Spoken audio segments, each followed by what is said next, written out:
Ladies and gentlemen of the tube of the U, an interesting video came up on my feed that I did want to check out. And seeing as I'm gonna watch Welcome to Derry or whatever the hell it's called, I feel like this is kind of something in tune of what I would want to talk about or what I want to talk about when it comes to like horror or things like that.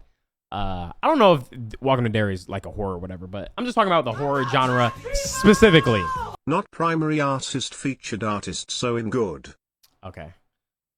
There's a video here from Vanity Fair that popped up, but it's still relevant to what the discussion is. When the jump scare is actually clever. When the jump scare is actually clever, man.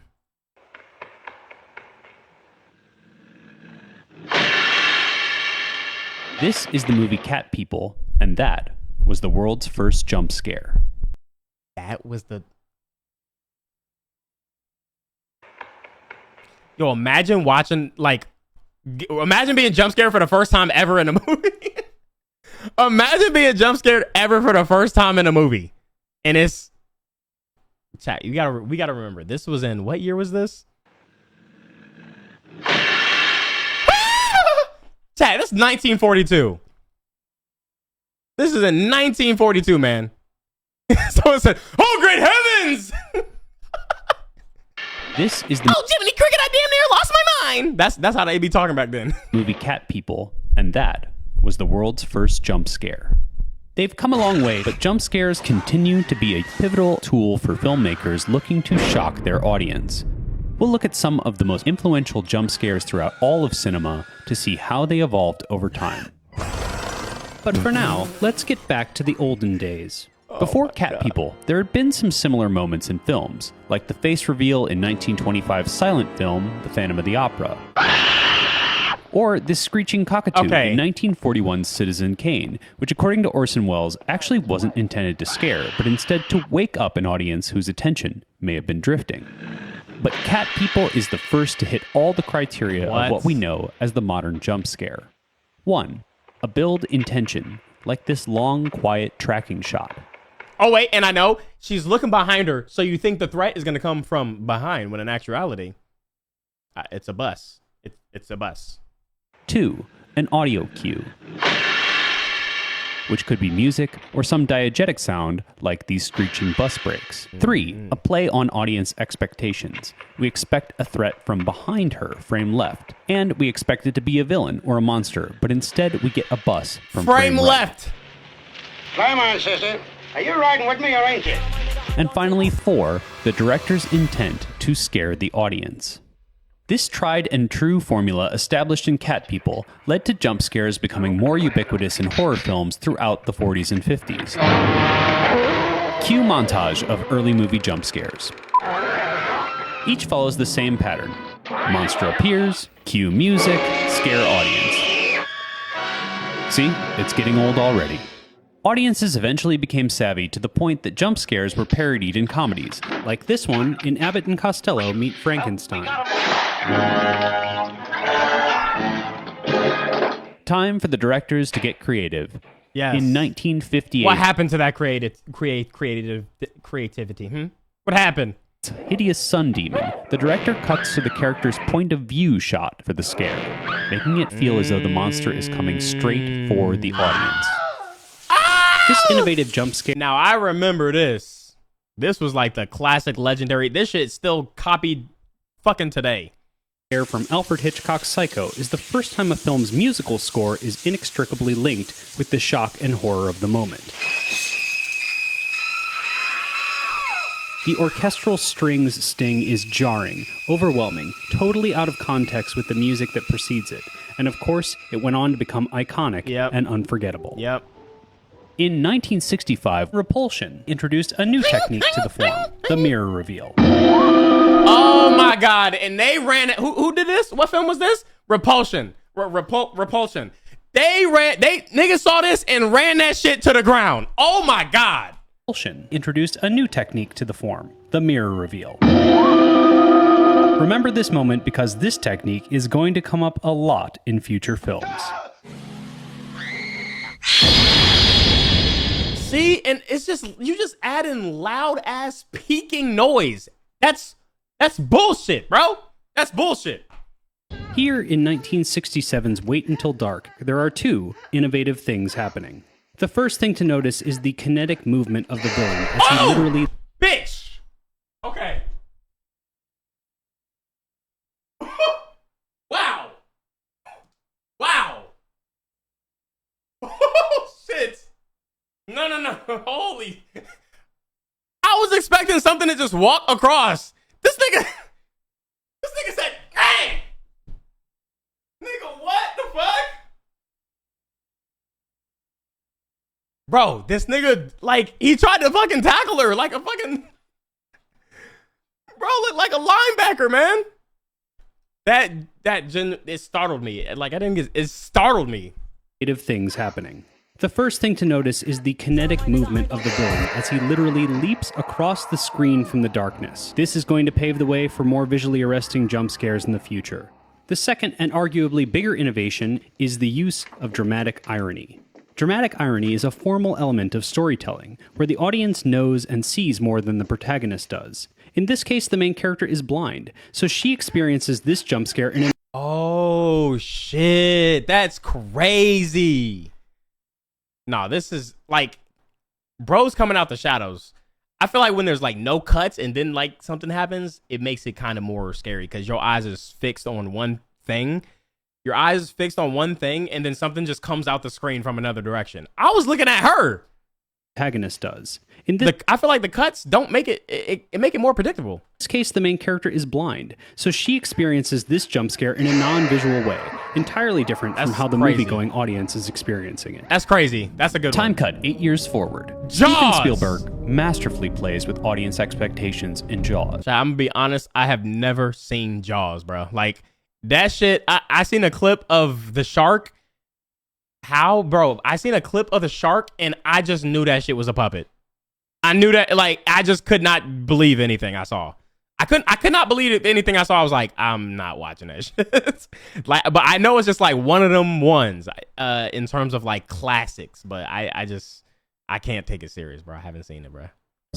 You are anticipating the titular shark to jump out and scare you. Instead, we get this creepy dead Loud body. ass scream. Spielberg was fully aware that by holding off on showing the monster, aka the shark, for as long as possible, the tension and expectation just continues to grow. It's all psychological. You yell shark. So, and I'm pretty sure that's where everything else, a lot of this shit comes from.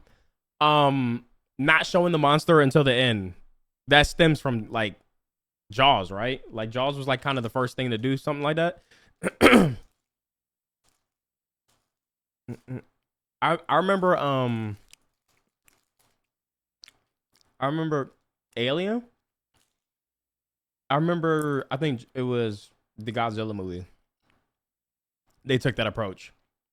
It took so long to fucking see Godzilla like in his full, bro. But I'm not gonna lie, I did like that.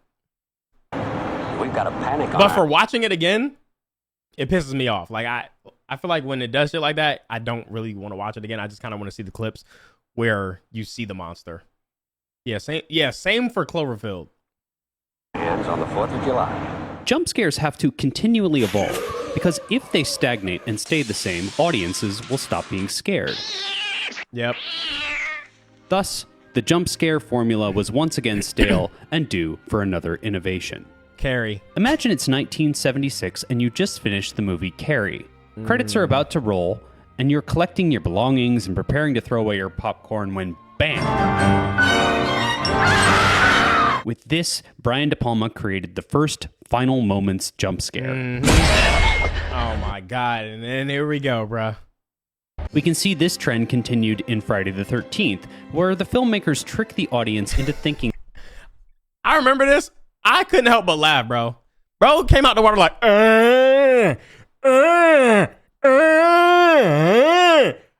bro, I was a kid laughing at this shit. they are watching the actual closing shots of the film, only to be harshly interrupted by a jump scare. Another way the jump scare... Yo, chat, they was fucking in this movie. Oh my god, like, I was seeing hella nudity in this shit. They was fucking in this movie, bro. Scare has been improved upon is by using other pre-existing film techniques. There was titties. There was girls stripping, jumping in the fucking lake and shit. I remember that. I was watching this and then turning off when my mom walked by. Here in the 1977 movie Shock, we see what's called a Texas switch. Whoa, that's a good one. We see what's called a Texas switch. Typically used to switch a stunt person with an actor seamlessly in a single shot. But when a completely new person pops into frame, it definitely works as a jump scare. That's a good one. This jump scare in Halloween this is goofy. actually ends up being a fake out. Oh, look.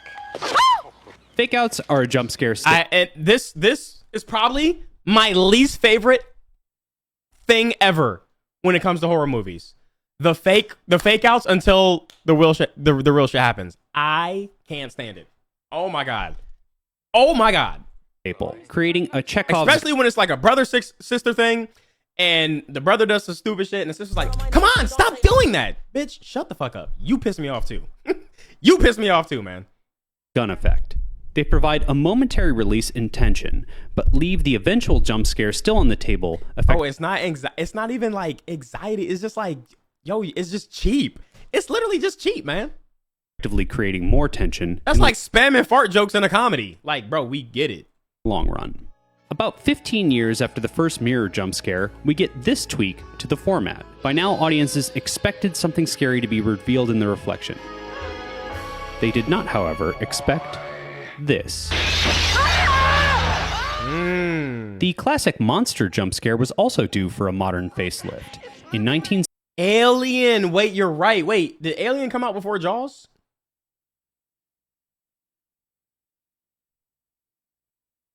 Oh, Alien came out after Jaws. Okay, Jaws was first. Never mind, my fault. 79, Alien brought it... Oh, wait, yeah, this shit's going in order. I'm tripping.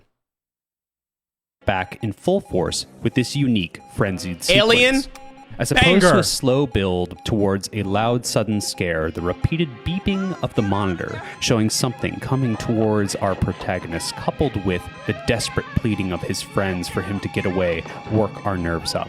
There's nothing to tip us off to exactly when the alien will appear. And when it does, we only get the faintest of terrifying glimpses, and then static. If I don't fall for jump scares, does that mean I have slow reflexes or am I OP? Like, if you don't fall for them, that means you like know it's coming. I mean, you know, I feel like regardless, if you know a jump scare is coming, a loud noise should kind of like trigger your systems or some shit like that. It should trigger your system still. I don't know. Otherwise, you know, when them dire situations start, you might be the oblivious person just on your phone when all the bad shit starts happening. Also, bonus fake out scare. It's a cat. Time. There'll be like fucking gunshots ringing out, and you'll be like, "Oh my god, what was that? That balloons or something?" Sometimes you need to be that dramatic person, like, "Oh my god, what was that? Oh my god, oh my god, oh my god, oh my god, oh my god!" For the introduction scare. Fucking cat. This is shit I'm talking about, but it's Alien. I fuck with Alien. It's a cat. Time for the introduction of yet another trope. What? In American Werewolf in London, we see one of the first instances of a character waking up from a nightmare, only to discover he's still in the nightmare. This is commonplace now, but was extraordinarily effective at the time. This then paved the way for many of the jump scares in A Nightmare on Elm Street. Oh shit. I'm crazy. Cue the Freddy montage.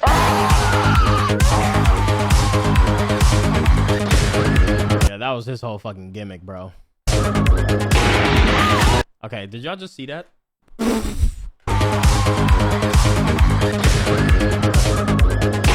Come on now. It's all over. Alice, wake up. Hey. Jesus.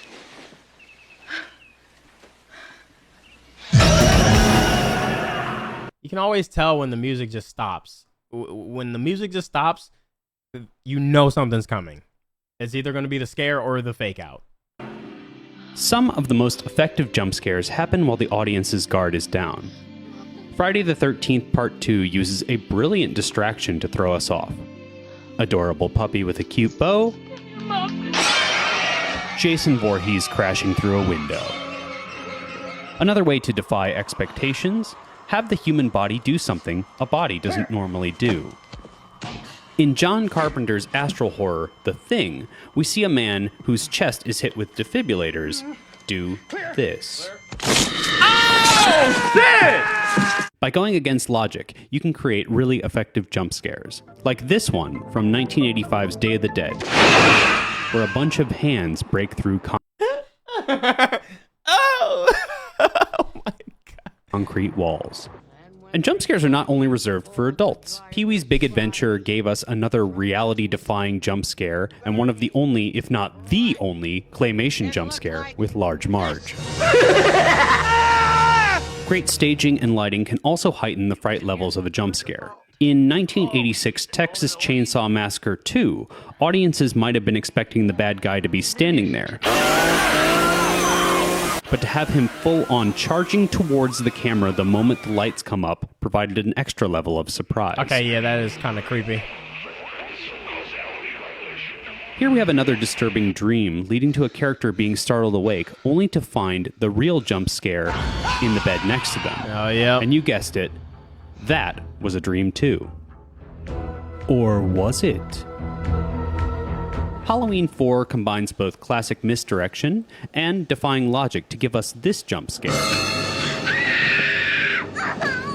Tension builds as we anticipate Mike Myers leaping out from the closet, only for him to grab her leg from under the bed.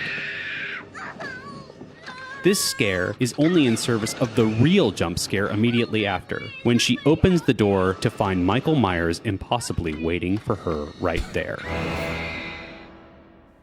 They said, fuck logic. We just trying to scare niggas. The 90s. The 90s. Considered one of the best of all time, this jump scare in The Exorcist 3 happens during a long, wide static shot in a hospital hallway. The shot almost lulls the audience to sleep as people go about their routines. Now, I'm gonna be honest, I haven't seen like a lot of like classic horrors because I just don't care for horror. But I just know the stuff that you're supposed to know, you know? A warden walks in the back. A nurse goes in and out of a room, checking to make sure the lights are off. Everyday, ordinary activities.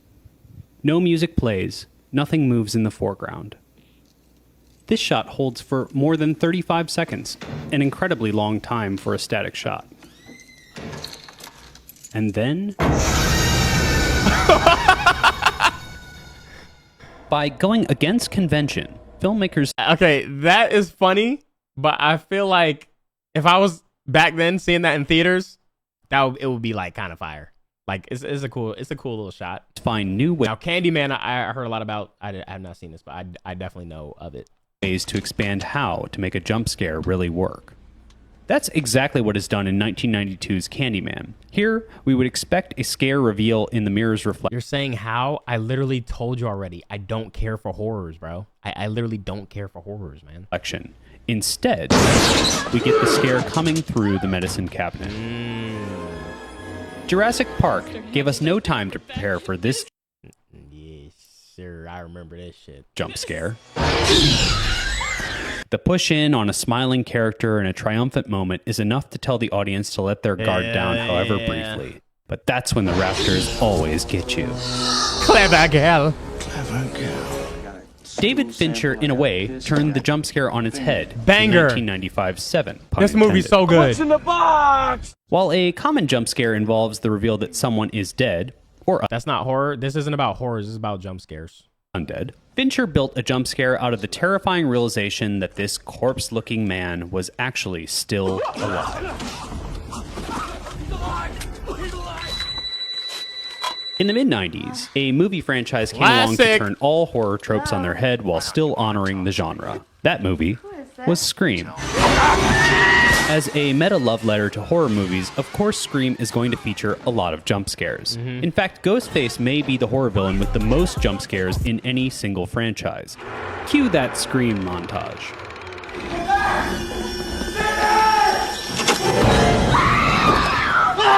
He's gonna try and kill me.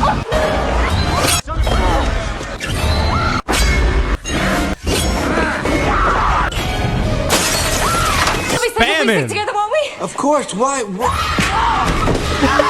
With Scream Did he just punch him? being a meta commentary on horror movies and their tropes, it of course utilizes meta jump scares to fake out, terrorize, and thrill its audience. Yo, thank you for the sub, my butt. Sorry. Oh my God, Randy, I thought you were dead. I probably should be. I never thought I'd be so happy to be a virgin. Traditionally, the target of a jump scare is the protagonist, or good guy. Robert Zemeckis turned this on his head by jump scaring the bad guy. Here, Harrison Ford's character, the antagonist, looks like he's finally got our protagonist right where he wants her, only for the ghost of a former victim of his to appear and scare him.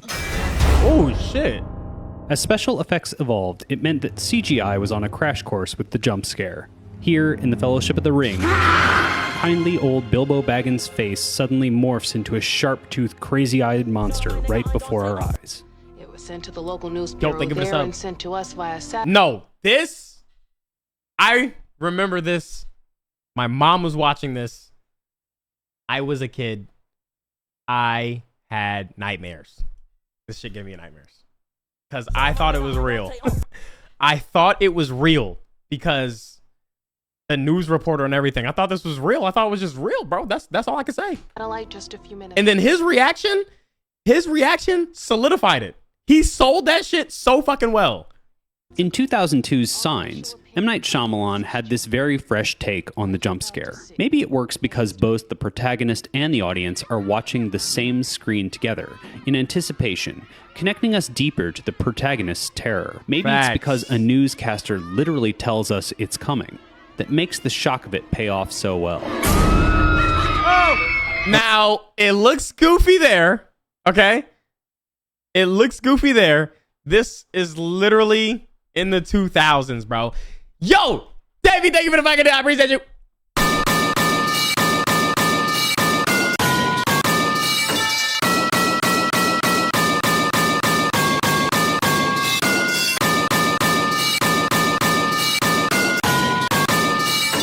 Appreciate you for the 5 gifted. Now, look, it may look crazy, but you got to remember the time when it came out and remember watching it. You got to remember you're watching this for the first time, bro. Come on now.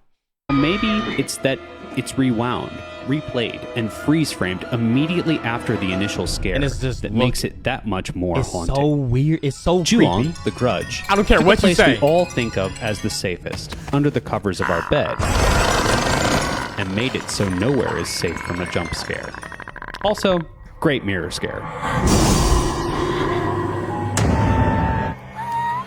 And then The Ring shocked audiences with an unexpected edit. The Ring. This jump scare doesn't come from anywhere within the context of the scene. Instead, it appears to be a sudden, vivid memory of one of the characters, implemented with a jolting, out of Fucking Family Guy cutaway jump scare. the blue cutaway to this terrifying face. Not every jump scare works. This one falls flat, partially because the audience was familiar with these tropes. Also, the actors don't have a very big reaction. Once the creeper's revealed, he just kind of hangs there. There's no escalation in terror, This is and the scene awkward now. stops surprising us. The hell does it want? The Blair Witch Project ushered in a Oh, new genre God. of horror. Oh, my God, bro. This shit. The found footage film, and with it, a new style of jump scares. The Descent may have perfected it in 2005 with cutaways to POV night vision camera shots while characters are lost deep in a system of caves. Oh, hell no. The handheld shots put the audience squarely in the center of the character's panic, and when it pans over to reveal a terrifying creature behind one of them, we feel like we are right there in danger with them. Following that trend, in 2007 we get another up-close and personal scare from the POV of a character using a camera and light to explore an attic. Taking their time, scanning a full The thing is, with 360 these movies, it kind of give me a headache because it's just like, oh my God, so much shakiness. 60 degrees. We're Oh, still not fuck prepared no. when this boy's face pops up screaming at us. Fact Perhaps no. the most unexpected jump scares come in non-horror films, like this one in 2008's The Dark Knight, when a Batman effigy slams into a skyscraper window out of nowhere. Cue the non-horror jump scare montage.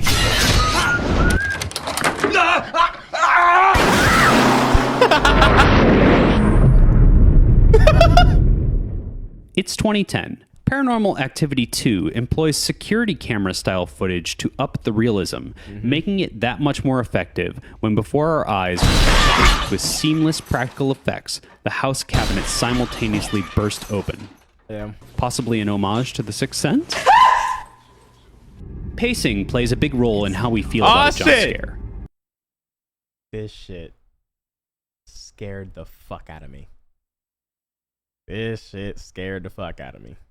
Insidious director James Wan employed a simple shot, reverse shot format of characters talking at a table, unconsciously relaxing the audience into the flow of the conversation. That's So we it. cut back to Patrick Wilson's character and a terrifying demon is just over his shoulder.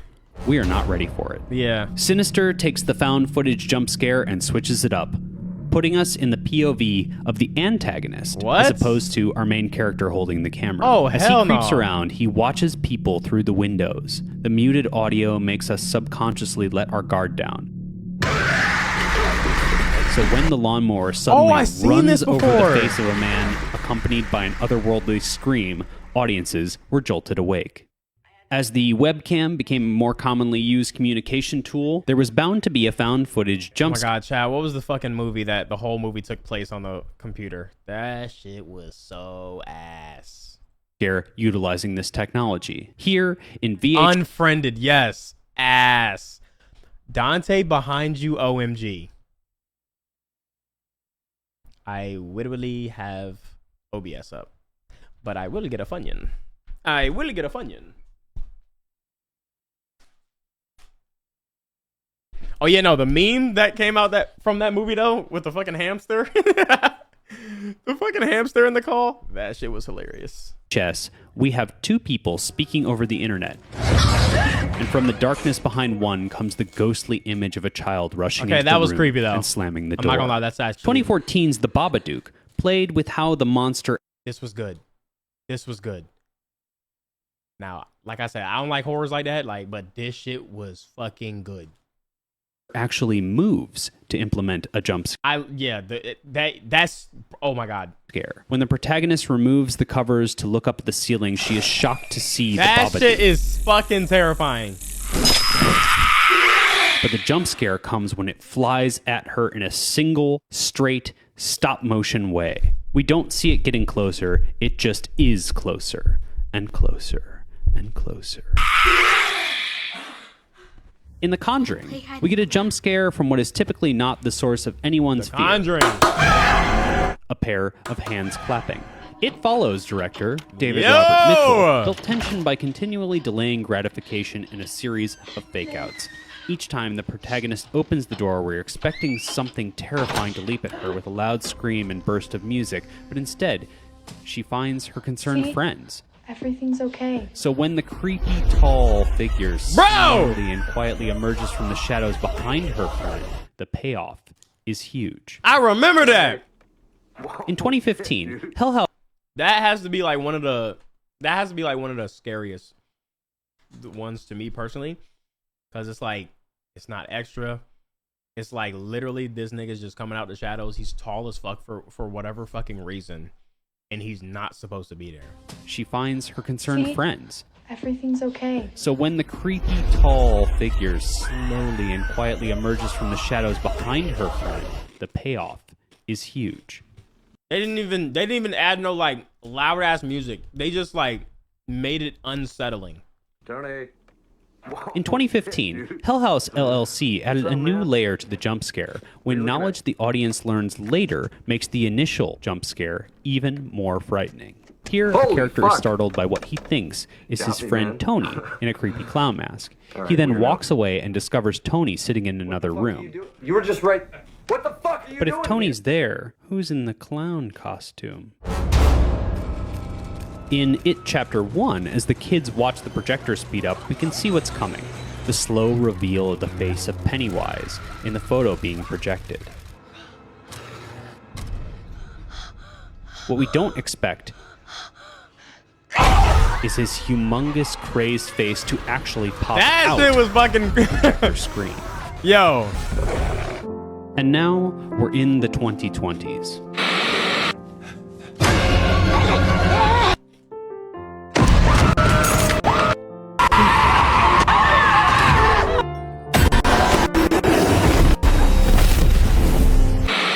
"2020's Invisible Man employs a unique way of revealing a jump scare. Instead of lights coming up, or a door opening, or something popping out of a hiding place, our protagonist dumps a can of paint down some attic stairs, exposing the Invisible Man is just inches from her face. Fire. In 2022's Smile, we have no reason to have our guard up at all, as this out-of-focus but completely normal-looking character approaches the protagonist sitting in the bar in broad daylight. Oh my god! That shit was so fucking creepy. Yo, this movie was good. This movie was good. Approaches the protagonist sitting in her car in broad daylight. Oh my so god! When the head defies all physics and comes into view in the window, even seasoned horror veterans were caught off guard. That was That was like really. That was super creative, bro. For decades, jump scares have had audiences leaping out of their seats. It has bled into every part of pop culture, even reaching video games and music videos. Who will be the next innovator to build upon the formula, and how will they do it? Music. This would just be a song. It's like big artists. A big artist would just have a jump scare in the middle of their song. For no reason. Only thing we can say with certainty is, no one will see it coming. It's a cat. Cut to credits. Yo, Vanity. This was a good ass video. W Vanity. This came out like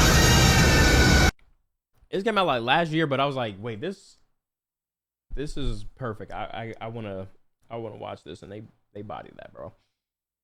They actually bodied that, man. Holy shit. Fuck, I'm out of water. I'm out of fucking water. Okay, chat. Reminder. The art contest this month. Christmas themed. Also. No animations because it's just not gonna be fair, okay? No animations because it's not gonna be fair.